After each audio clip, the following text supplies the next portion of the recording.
Bagaimana tanggapan Ustadz tentang disertasi Dr. Abdul Aziz mengenai seks pranikah? Ini tulisan seorang bernama Sahrur. Siapa namanya? Sahrur. Bukan Pak Sahrul. Pak Sahrul Pak wali kita. Seorang laki-laki namanya Sahrur. Sahrur artinya burung. Nama jenis burung, hitam warnanya. Itu nama dia, orang Suriah. Sahrur ini kuliahnya di Moskow. Aliran pemikirannya kiri. Apa itu maknanya kalau kiri? Komunis. Sahrur ini komunis. Sekolahnya di Moskow. Pulang dia dari Moskow, dibacanya Quran, dilepaskannya dari asbabun nuzul, dilepaskannya dari nasikh mansukh, dilepaskannya dari tafsir bil ma'zur, ditafsirkannya dengan pakai otak dia sendiri, dipakainya dengan ilmu bahasa. Pendekatannya dia selalu pakai bahasa. Makanya menurut Sahrur, aurat yang wajib ditutupi itu hanya yang berkerut-kerut saja, yaitu payudara dan kemaluan. Itu saja yang wajib ditutup, yang lain boleh dibuka. Sahrur ini sudah lama kontroversi. Tahun 90 dia sudah mengeluarkan buku itu, namanya Alkitab wal Quran. Cuman baru sekarang dipopulerkan, ditulis, dibawa ke kampus, lalu disidangkan, dan pada akhirnya menjadi kehebohan. Ingat, ada ilmu, tapi ada yang lebih tinggi daripada ilmu adalah akhlak. Mana akhlak kita di hadapan manusia dan di hadapan Allah Subhanahu wa taala. Hai para cendekiawan, jaga akhlak, karena keilmuan kita akan dituntut di hadapan Allah. Kira-kira apa efeknya? Mengeluarkan disertasi bahwa hubungan laki-laki perempuan suka sama suka tidak dianggap sebagai zina. Kira-kira apa efek positifnya terhadap umat? Tak ada. Semua agama di dunia ini mengharamkan zina. Agama apapun. Tanyalah kawan-kawan kita yang Tionghoa, Konghucu, tanya saudara-saudara kita yang Kristen, Katolik, tanya sama dia, apakah dibenarkan? Tidak. Tak ada satupun yang melegalisasi perbuatan zina. Na'udzubillah. Bagaimana cara bilang sama suami kalau saya mau pergi ke pengajian? Karena waktunya malam hari, supaya suami tak marah. Tunjukkan aja gambar saya. Mas, Ustadz ini apa gila? Kalau dia tidak tergolong termasuk mazhab haters, kalau dia masuk golongan lovers.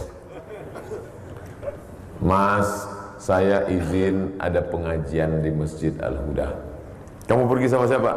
Ini sama rombongan ibu-ibu jamaah pengajian mak-mak garis keras. Maksudnya keras berprinsip dalam ibadah, bukan keras dalam hal yang lain. Apa gila pengajian?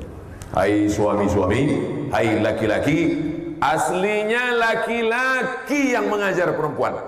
Aslinya laki-laki yang memberitahu perempuan bagaimana sholatmu, bagaimana puasamu, bagaimana qadakmu, bagaimana zakatmu, bagaimana infakmu, bagaimana jilbabmu. Tapi karena laki-laki tidak sanggup menjelaskan itu, maka dia mestinya mengundang pengajian di rumah, di masjid. Dia yang membawa.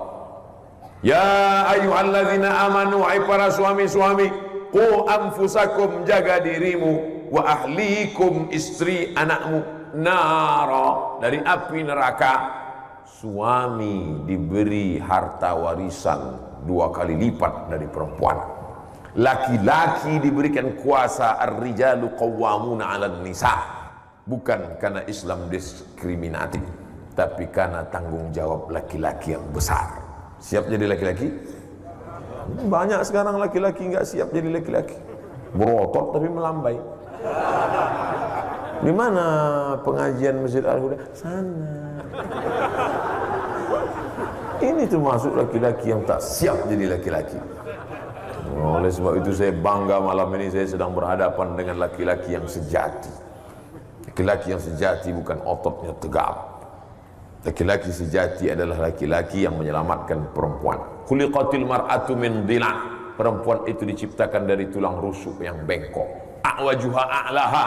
tulang rusuk yang paling bengkok, yang paling bagian atas. In akhazta aqamtaha kasartaha, tulang rusuk yang bengkok itu kalau kau paksa lurus, dia akan patah. Ini tulang rusuk bengkok, kalau kau paksa lurus, patah dia. Kalau kau ikut, kau jadi bengkok. Maka pandai-pandailah meluruskannya, ajak dia pengajian, bawa majelis ta'lim. Kamulah laki-laki yang mesti membawa mereka. Sekarang ada perempuan yang mau pengajian, alhamdulillah. Bolehkah zakat harta dan sedekah diberikan kepada adik kandung yang beda ibu status adik saya?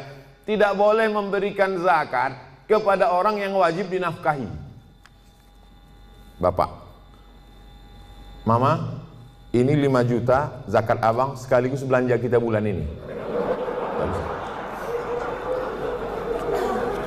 Bapak wajib menafkahi ibu, maka bapak tak boleh berzakat kepada ibu. Tapi ibu boleh berzakat ke bapak.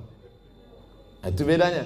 Ibu boleh berzakat. Bang, ku tengok abang udah agak-agak fakir miskin nih bang. Nah, jadi bang itu zakat. Tengok susah kali kau bang. Nah, ini pakailah ini. Ini gaji ku bulan ini. Ibu bergaji sebulan 10 juta. 1 juta 25.000, 2,5%. Jadi kalau 10 juta 250.000. Nah, ini zakatku bang 250, yang 750 ini sedekah. Adapun infak nanti ku tengok prestasi abang.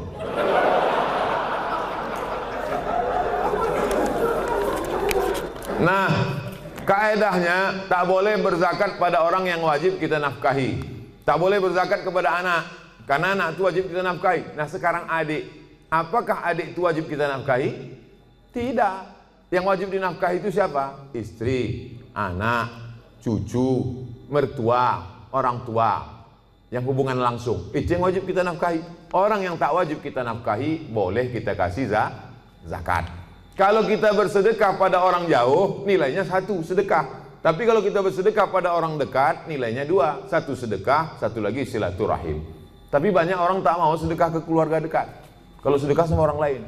Kok kenapa tak sedekah sama saudara? Payah saudara nih Pak Ustadz, dikasih sikit-sikit kali kata dia. Allah nggak adil Pak Ustadz. Kenapa dia baik dapat istri celaka? Kenapa dia perempuan baik dapat suami tak baik? Husnuzon sama Allah. Mungkin laki-laki yang tak baik itu supaya istrinya itu menjadi baik. Mungkin perempuan yang tak baik itu dijumpakan Allah dengan yang baik supaya mereka baik. Kalau suami baik dapat istri baik, lalu yang tak baik, masa mereka sama-sama dua masuk neraka? Husnuzon kepada Allah Subhanahu wa ta'ala. Oleh sebab itu maka menjadi laki-laki adalah tanggung jawab. Menjadi laki-laki, ibu yang punya anak laki-laki panggil ke sini sebentar nak. Kau menjadi laki-laki ada tanggung jawab di hadapanmu. Kau akan dituntut, kau akan ditanya. Kullukum ra'in, setiap kamu pemimpin, wa kullukum mas'ulun an ra'iyatih. Setiap kalian akan dituntut, diminta tanggung jawab di hadapan Allah Subhanahu wa taala. Laki-laki sekarang yang ditanya hanya sholatmu saja, yang ditanya sekarang hanya celanamu saja sudah nutup lutut atau tidak. Tapi begitu kau menikah, sholat istrimu, bacaan Quran istrimu, jilbab istrimu, semua akan ditanya. Tapi jangan gara-gara ini kau takut nikah. Kau udah nikah, berat kata seseorang. Jadi gimana? Aku mau nikah sama laki-laki aja. Oh, alhamdulillah. Laknat di atas laknat adalah disebutkan azabnya dalam Al-Quran. Ata'tunar rijala syahwatan min dunin nisa. Kenapa kalian bersyahwat melihat laki-laki tapi tidak pada perempuan? Ada laki-laki yang bersyahwat pada laki-laki. Melihat perempuan, cuek aja dia. Bro, ada cewek cantik, cuek aja. Ada anak lajang ganteng, wow. Ja'alna 'aliha safilaha. Kami jadikan bagian bawah tanah itu naik ke atas, bagian atas jatuh ke bawah. Wa amtarna 'alaihim bihijaratin min sijilin mamdud. Kami hujani mereka dengan tanah liat yang terbakar api neraka. Azab bagi homoseksual. Hati-hati. LGBT. Mudah-mudahan Allah menyelamatkan anak-anak muda kita, insyaallah. Saya telah selesai subuh. Setelah itu datang orang ngajak sholat lagi. Apakah boleh saya sholat lagi, Pak Ustaz? Kalau ngajak-ngajak makan lah, ngajak sholat lah. Kata orang sekarang, kalau ngajak-ngajak makan lah, apa pula ngajak sholat? Apakah ada tradisi zaman sahabat Nabi ngajak sholat? Ada. Hadisnya sahih, sahih. Nabi sholat di masjid. Selesai Nabi sholat di masjid, Nabi pulang. Sahabat tadi tak pulang, dia tetap di masjid. Lalu kemudian ketika dia sedang duduk, datang orang kampungnya, terlambat sholat. Kata orang kampungnya, kami ingin sholat lagi, tapi ingin ngambil berkah kau jadi imam. Maka dia jadi imam, diulangnya sholat sekali lagi. Apa pelajaran dari sini? 3. Pertama, bahwa kita boleh sholat 2 kali. Sholat pertama menggugurkan kewajiban, sholat yang kedua mencari fadilah, keutamaan. 2, bahwa imam boleh sholat sunat, makmumnya sholat wajib. Karena dia yang pertama tadi sholat wajib, yang kedua itu sholat dia terhitung sholat mencari fadilah sunat, sedangkan makmumnya sholat wajib. Itulah dalil dalam mazhab Syafi'i, boleh imamnya sholat sunat, makmumnya sholat wajib. Masuk kita ke masjid, ada nampak orang sholat, kita tepuk bahunya, kita pun sholat. Selepas sholat salam, Assalamualaikum warahmatullahi wabarakatuh. Mohon maaf ya dek, tadi saya sholat tahiyatul masjid gitu. Gak apa-apa Pak, karena saya di belakang itu sholat wajib. Karena dalam hadis boleh imamnya sholat sunat, makmumnya sholat wajib menurut mazhab Syafi'i. Yang ketiga, mengajak orang berbuat baik. Wa ta'awanu 'alal birri wat taqwa. Semoga Pak Ustaz dalam lindungan Allah, amin. Di daerah kami ini dominan sebagai pedagang ikan. Apakah riba dalam berdagang ikan? Jual gandum bayar gandum, riba. Jual korma bayar korma, riba. Jual emas bayar emas, riba. Jual garam bayar garam, riba. Adapun jual ikan bayar duit, tak riba. Karena di situ ada transaksi jual beli. Aku beli ikan ini sekilo 50.000 tunai, sah. Selama tak ada tipu. Bagus ikan ni, bagus. Coba tengok insangnya merah kan? Merah. Rupanya darah daging kurban. Ini lepoh-lepoh kayaknya ke situ. Jolos kan, merah. Oleh sebab itu jangan tipu. Kadang-kadang ikan ini sampai lalat pun tak mau hinggap di situ. Ada lalat tak mau hinggap di ikan, karena ikan sudah disiram formalin, segar ikan. Lalat pun tak mau. Datang orang-orang kaya itu beli ikan. Wah, ini ikan bagus. Banyak orang kaya cepat mati gara-gara makan ikan formalin. Lalat pun heran. Aku aja tak mau, kalian mau kata lalat. Jangan ada tipu. Nabi masuk ke pasar, Nabi masukkan tangannya ke dalam gandum, Nabi masukkan tangannya ke dalam korma, di dalam basah di luar kering, di dalam busuk di luar bagus. Kata Nabi, "Ma hadza ya sahibat ta'am." Hei penjual, kenapa nih begini? Kata penjual, "Asabahul matar," kena hujan. Kenapa kau tutup? Kalau ku buka tak laku. Man ghasyana falaysa minna. Siapa yang menipu bukan golongan kami. Jangan kasih anak makan dari hasil tipu haram. Otaknya tak menangkap baca Quran, otaknya tak bersih. Anak yang hijau yang jujur menjadi rusak. Bukan anak itu yang jahat gara-gara kita menyuapkan yang haram. Makan nasi halal tapi diberi dari uang haram, maka darah daging sepiring nasi berubah menjadi setetes darah. Setetes darah berubah menjadi segumpal daging. Daging dalam kulit membalut tulang. Ayyuma lahmin nabata min haramin. Setiap daging tumbuh dari yang haram, fannaru aulabih, tempatnya api neraka jahanam. Mudah-mudahan kita selamat dari makan haram. Pak Ustadz, saya mau tanya, apa hukumnya perempuan sholat Jumat?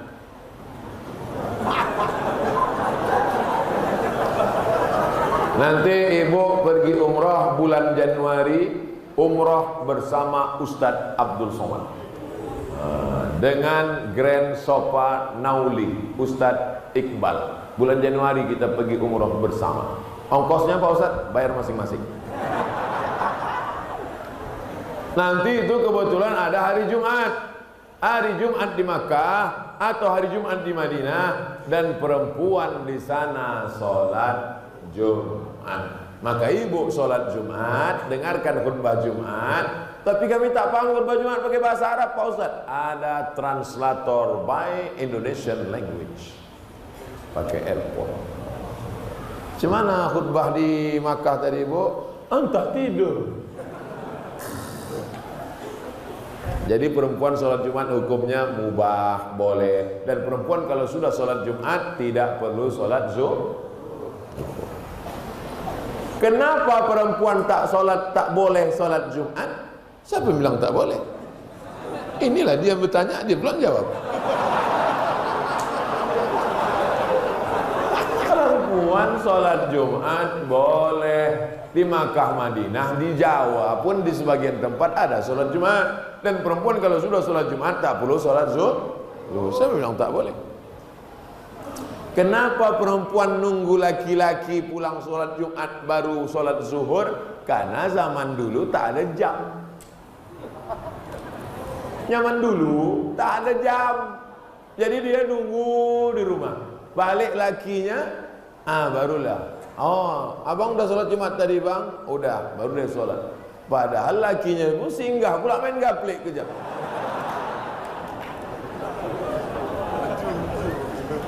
Sholat Jumat masuk waktunya sama dengan waktu sholat zuhur. Sekarang jam 12.29. Allahu Akbar, Allahu Akbar. Habis azan, ibu sholat.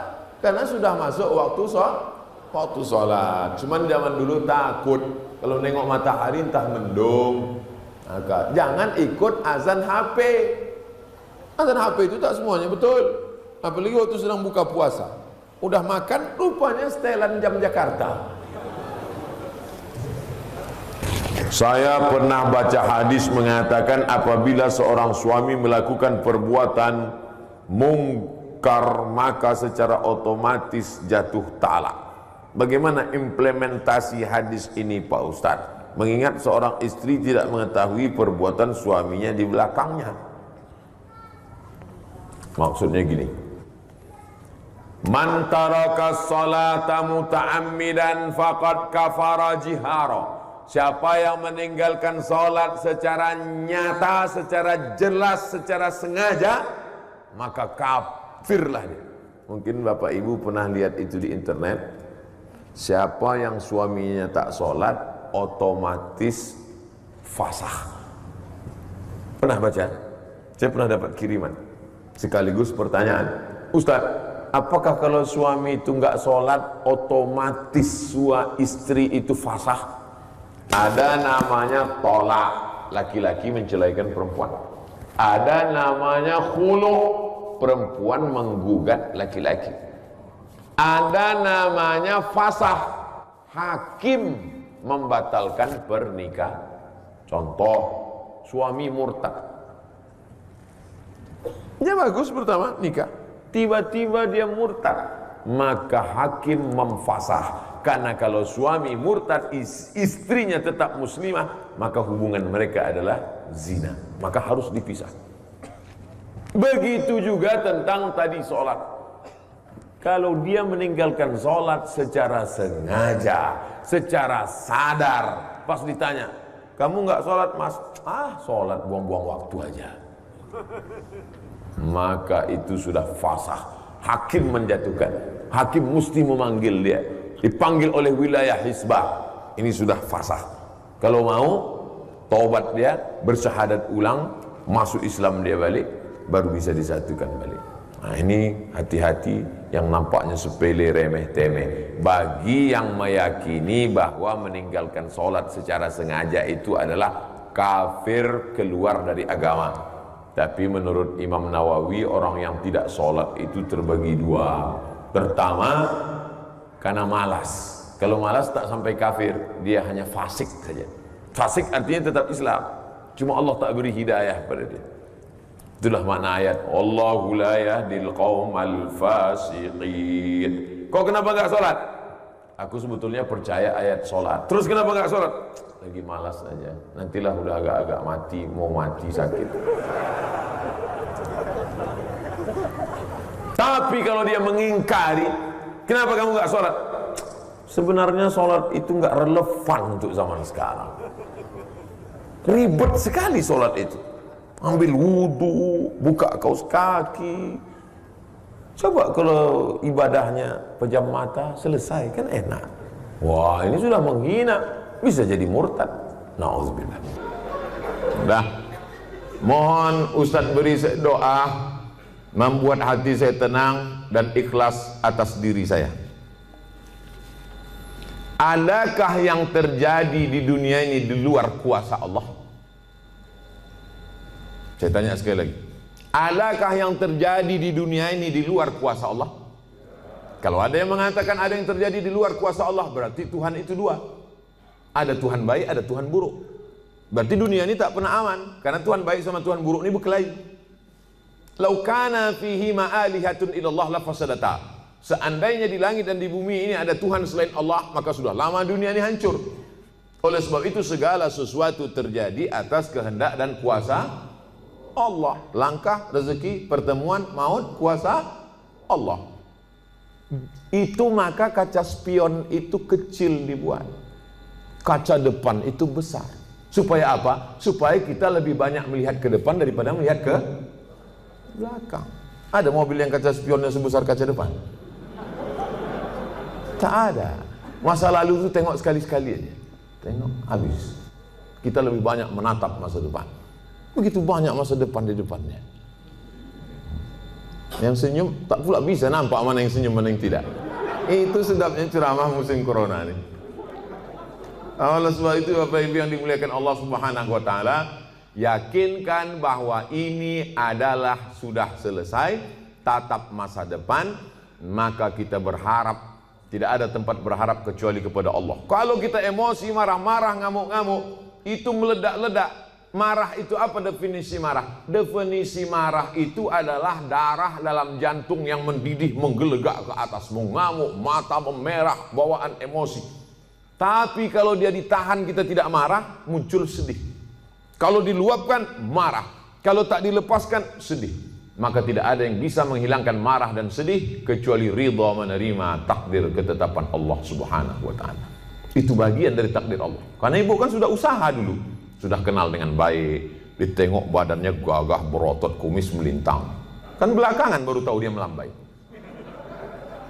Artinya sudah usaha. Oleh sebab itu ini sudah di luar dari kemampuan kita sebagai manusia. Maka kita yakin bahwa ada Allah yang mengatur kehidupan. Ada Allah yang mengatur pertemuan. Ada Allah yang mengatur itu semua. Maka banyakkan ibadah. Apa kata Allah dalam Al-Quran? فَلْيَعْبُدُوا رَبَّ هَذَا الْبَيْتِ. Banyak-banyaklah kau beribadah kepada Allah. Kalau kau banyak beribadah kepada Allah, at'amahum min ju'. Kalau kau lapar dikasihnya kau makan. Wa amanahum min khauf. Kalau kau cemas dihilangkannya rasa cemas dari dalam hatimu. Hidup ini kalau dipikirkan cemas, berkunang-kunang kepala, sampai jam 2 malam mata tak tidur, nama penyakitnya insomnia, pergi nemui psikolog, psikiater, Pak psikolog, saya punya masalah, sudah 2 malam tak tidur-tidur. Psikolog tuh ngangguk-ngangguk aja, psikiater tuh ngangguk-ngangguk aja, diambilnya kertas resep dikasihnya. Ini makan sebelum makan, ini makan setelah makan, ini makan setengah makan, ini makan 3 kali, ini makan 2 kali. Nengok itu bertambah bulan kepala kita. Kalau hidup ini cuma untuk tidur aja, dikasihnya pil tidur. Begitu kita makan, hilang. Begitu dosisnya habis, kumat lagi. Tidak ada cara kecuali banyak beribadah kepada Allah. Idza sa'alta fas'alillah, minta tolong kepada Allah. Semoga Ustaz selalu sehat walafiat. Amin. Saya sehat. Banyak orang yang ragu katanya saya sakit. Saya sehat. Jika seorang suami berkata kepada istrinya, saya tidak bisa lagi hidup bersamamu dan sudah tak suka lagi. Apakah kata-kata itu termasuk talak? Talak terbagi 2. Talak sorih jelas, talak kinayah kiasan tak jelas. Ini termasuk talak sorih apa talak kinayah? kinayah.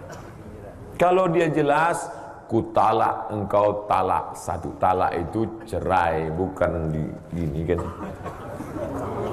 Itu tolak. Ku talak engkau talak satu. Itu namanya talak sorry, jelas. Tapi kalau yang model begini, aku tak suka lagi padamu, maka perempuan wajib nanya, maksud Allah? Misalnya dia bilang, kau pulang aja lah ke rumahmu. Atau dia katakan, aku mau muntah nengok muka kau. Maka jangan langsung diam. Tanya dia, maksudmu? Kalau dia bilang, ada niat tolak, maka jatuh talak satu. Aku sudah tak suka lagi, pulanglah ke rumah. Maksudmu? Enggak, aku nyuruh aja.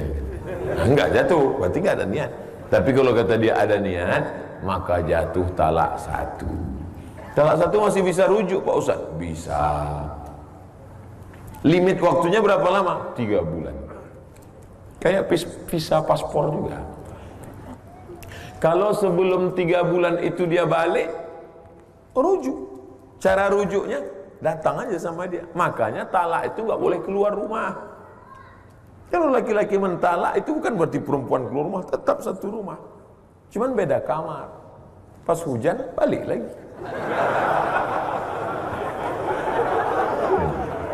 Bilang sama dia, I back to you my darling.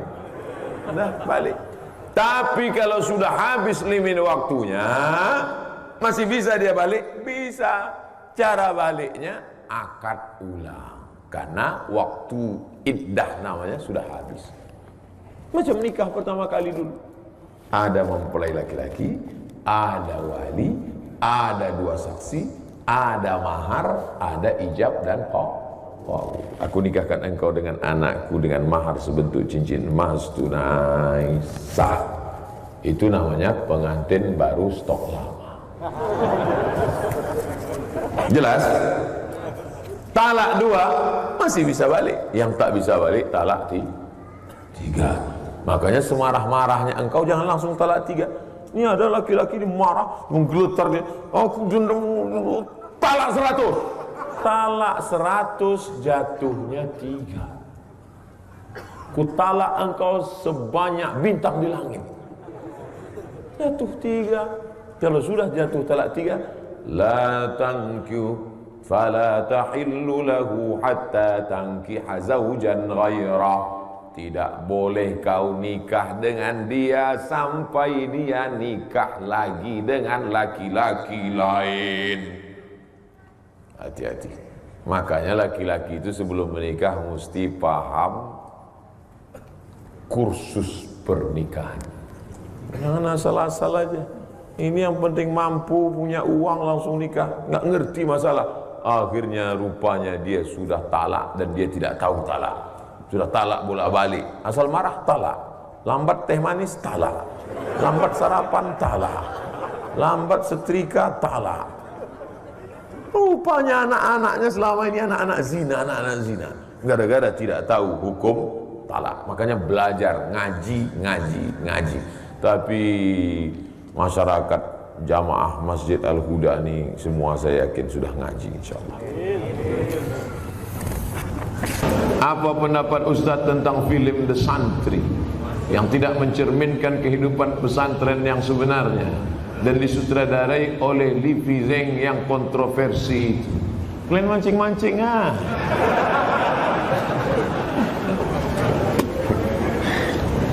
Udah banyak komentar udah. Ikuti aja yang udah ada tuh. Saya yang beban lama aja belum selesai lagi.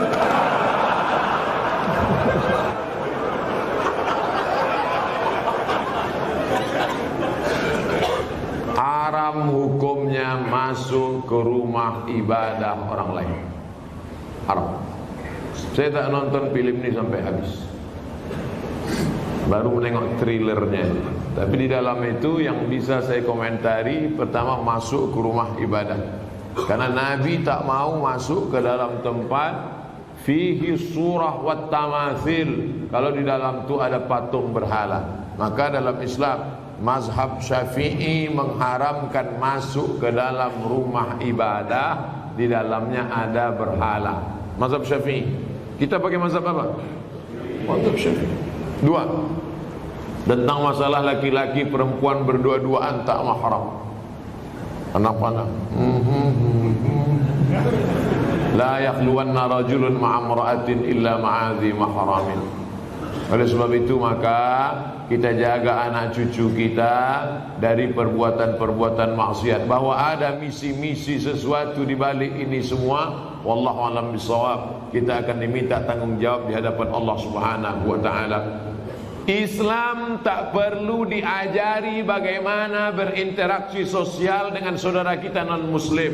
Karena kita sudah lama bertetangga, apalagi orang Tanjung Pinang. Seandainya orang Tanjung Pinang ini ekstrim, takkan ada orang Tionghoa di Tanjung Pinang, betul? Kita semuanya bisa menerima, siapapun yang datang semua bertetangga, berkawan, bersahabat. Tapi kalau sudah dalam masalah ibadah, ritual, tak ada tawar menawar. Wala ana abidum ma'abattum wala antum abiduna ma'abud lakum dinukum. Ini sekarang banyak yang tak bisa membedakan kebablasan, tak bisa membedakan mana toleransi, mana tolerasin. Harus bisa dibedakan. Jangan karena toleransi mengorbankan keyakinan akidah anak-anak kita. Nauzubillah. Dan orang-orang yang pernah di pesantren pun ketika menonton itu, ini bukan anak pesantren. Anak pesantren tak begitu. Pak Ustadz, bagaimana caranya supaya saya bisa ikhlas dan sabar karena ditinggal anak meninggal saat usia 4 tahun dan sudah hampir 4 tahun dia pergi, tapi sampai saat ini perasaan saya masih sedih dan selalu merindukannya. Apa saya kurang ikhlas? Nabi punya anak namanya Ibrahim, meninggal umur 18 bulan, menetes air mata Nabi, menangis Nabi. Makamnya di Ma'la, samping makam Nabi arah ke kiblat, samping Masjid Nabawi sebelah kiri. Amatardo ya Rasulullah, apakah kau tak ridho anakmu meninggal ya Rasulullah? Kata Nabi, aku ridho. Kalau kau ridho, kenapa kau menangis? Air mata kasih sayang.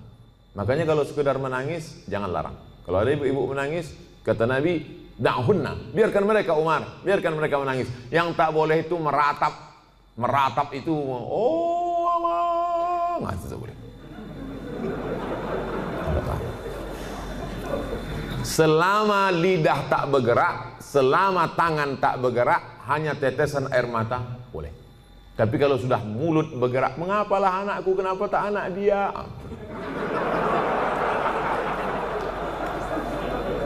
Lalu kemudian, laisa minna man darabal khudud wa syaqqal juyub. Bukan umat Muhammad SAW siapa yang memukul-mukul pipi, menarik-narik rambut. Itu tak boleh. Tahan tangan, tahan lidah. Ini yang pertama. Yang kedua, tak ada yang bisa menenangkan hati ini selain zikir dan baca Quran. Asal teringat kepada anak buah hati belayan jiwa itu, buka Quran. Hatamkan Quran. Dari Al-Fatihah, Al-Baqarah. Buka Quran digital, baca. Asal terasa rindu, ingat bayangannya, segala macam, ingat Quran. Yang kedua, banyak sedekah. Sedekah ke masjid. Saya mengenal almarhumah emak, sudah setahun 4 bulan, orang tua sampai hari ini. Untuk menghilangkan itu tetap tak pernah lupa baca Al-Fatihah. Asal ingat untuk almarhumah Al-Fatihah. Begitu juga kirim Al-Fatihah. Baca Quran. Malam Jumat surah Al-Kahfi. Tiap malam baca Yasin. Untuk menghilangkan itu semua. Tak ada tempat kecuali minta kepada Allah Subhanahu wa taala.